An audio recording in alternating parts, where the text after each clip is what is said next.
वकील बहू। जनक पेशे से एक बहुत अच्छी वकील थी, लेकिन कहते हैं ना, बहू कितनी भी बड़ी तोप क्यों ना हो, सास के सामने तो भीगी बिल्ली ही होती है। अरे जनक, क्या बात है? आज रोटी नहीं मिली अभी तक। ये तेरा कोर्ट नहीं है जो आज फैसला ना हुआ तो कल की तारीख मिल जाए। रोटी तो रोज वक्त में चाहिए। हाँ। माँ जी, रोटी तो कब की बन गई। मैंने आपको कहा तो खाना खाने के लिए, आपने शायद सुना नहीं होगा। ओहो हो, जज नहीं हूं मैं तेरे कोर्ट की, सास हूं सास। कोई दलील फालतू की मत देना यहाँ। बहुत जानती हूं मैं इन वकीलों को। अपनी बात ऊपर रखने के लिए झूठ बोलने में जरा भी नहीं सोचते। तभी वहां जनक के ससुर आ जाते हैं। अरे भाग्यवान, क्यों बेचारे के काम को कोसती रहती है हमेशा। मैं भी तो था वहां जब ये आई थी तुझे रोटी खाने को बुलाने के लिए। सास को तो अब गुस्सा आ जाता है कि कैसे किसी ने बहू की साइड ले ली। अरे वाह जी वाह, वो तो मैं जानती थी कि कोई ना कोई गवाह तो ये पेश कर ही देगी। पर मैं तो अब सीधा खाना खाकर सोने जाऊंगी। मुझे आदत नहीं है किसी से बहसा बहसी करने की। पता नहीं कैसे ये वकील इतना दिमाग लगाकर खुद तो झूठ बोलते ही हैं, साथ में झूठे गवाह भी ले आते हैं। जनक को सास के ताने सुनने की अब आदत सी पड़ जाती है। एक दिन जनक वकील की ड्रेस पर काला कोट पहनकर कोर्ट के लिए निकल ही रही होती है कि अरे कहाँ चली काला कौवा बनकर? टोक दिया ना। अब कोर्ट तो वकील वाली ड्रेस पहनकर ही जाऊंगी ना। वाह भाई वाह, दामिनी तो मैंने भी देखी है। सन्नी पाजी ने ऐसा ही कोट पहना था और कहा था कि तारीख पर तारीख, तारीख पर तारीख।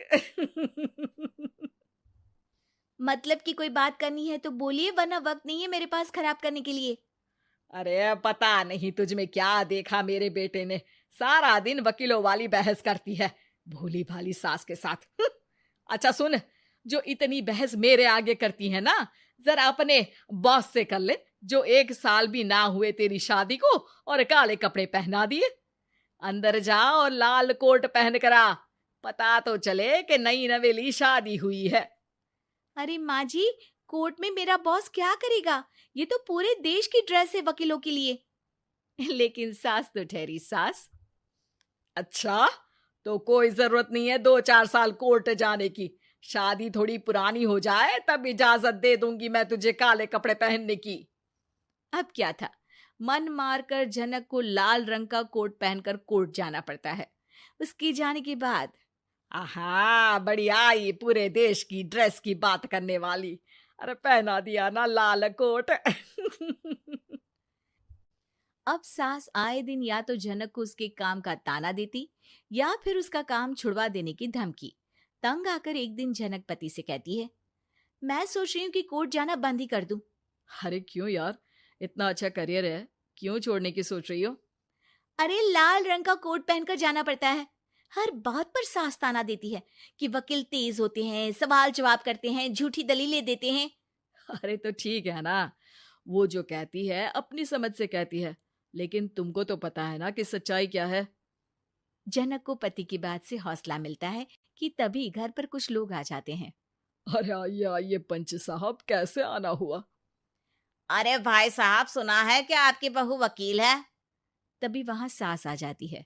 हाँ है तो, लेकिन क्या हुआ? फिर कहीं बहस कराई क्या?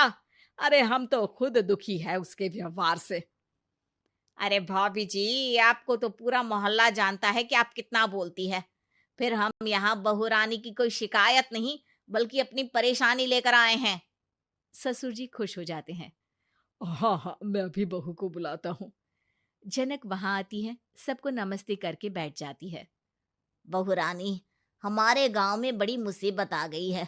अब तो पूरे गांव की जिम्मेदारी मानो तुम्हारे कंधों पर है। अरे ना ना, इससे तो घर की जिम्मेदारी पूरी नहीं होती, ये गांव की जिम्मेदारी क्या लेगी? भाभी जी, आप चुप हो जाओ। यहाँ पढ़े लिखे लोगों की बात हो रही है। आप जाओ, जरा रसोई से सबके लिए चाय लेकर आओ। मैं कॉफी लूंगी। हाँ हाँ, वकील साहिबा के लिए कॉफी। सास सर पैर सब पटक कर वहां से निकल जाती है। बहू, गांव में पानी नहीं आ रहा है, पड़ोसी राज्य ने हमारा पानी रोक रखा है। इसका मामला तो बड़े कोर्ट में चलेगा पंच जी, लेकिन ऐसा क्यों? वो राज्य हम लोगों से पानी के पैसे मांग रहा है। अब आधे गांव में पानी की सप्लाई खत्म हो गई है बहू रानी। अच्छा पंच साहब, बात गांव की है तो मैं जरूर केस लड़ूंगी। यहाँ एक बार फिर सास की एंट्री हो जाती है। अरे वाह जी वाह, ये काम करवा लो, आप हमारी बहू से बहुत अच्छा करती है। मैं हूं सीधी सादी सास। इस लड़की ने कैसे लड़ लड़ कर मुझे साइड कर रखा है, ये तो अब आपको पता चल ही जाएगा। अरे भाभी जी, आपकी आवाज तो पूरे गांव को सुनाई पड़ती है जब आप बहू रानी को सुंदर वचन सुना रही होती हैं। अरे वकील बहू मिली है, फक्र करो फक्र। हाँ जी हाँ, सारी फकर तो हम लोग ही करें। खैर, अब जो केस लड़ेगी और पानी गांव में आ जाता है तो पंच साहब लिख कर देना होगा कि हैंड पाइप में सबसे पहले मेरी बाल्टी और घड़ा भरेगा।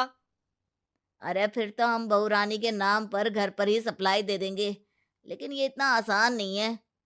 बहू, गांव के पास अभी वकील करने की भी पैसे नहीं है तो। अरे पंच साहब, ये मेरे गांव का मामला है, मैं आपसे एक भी पैसा नहीं लूंगी। सास को बहू की बात पर गुस्सा आ जाता है, लेकिन सबके जाने के बाद झनक मन लगाकर गांव की परेशानियों को दूर करने में लग जाती है। और वो दिन भी आता है कि झनक केस जीत जाती है। अरे आज तो प्लम्बर आकर घर तक पाइप लगा गया है। खुश हो जाओ, मेरे कारण तुम लोगों को घर के अंदर ही पानी मिल जाएगा।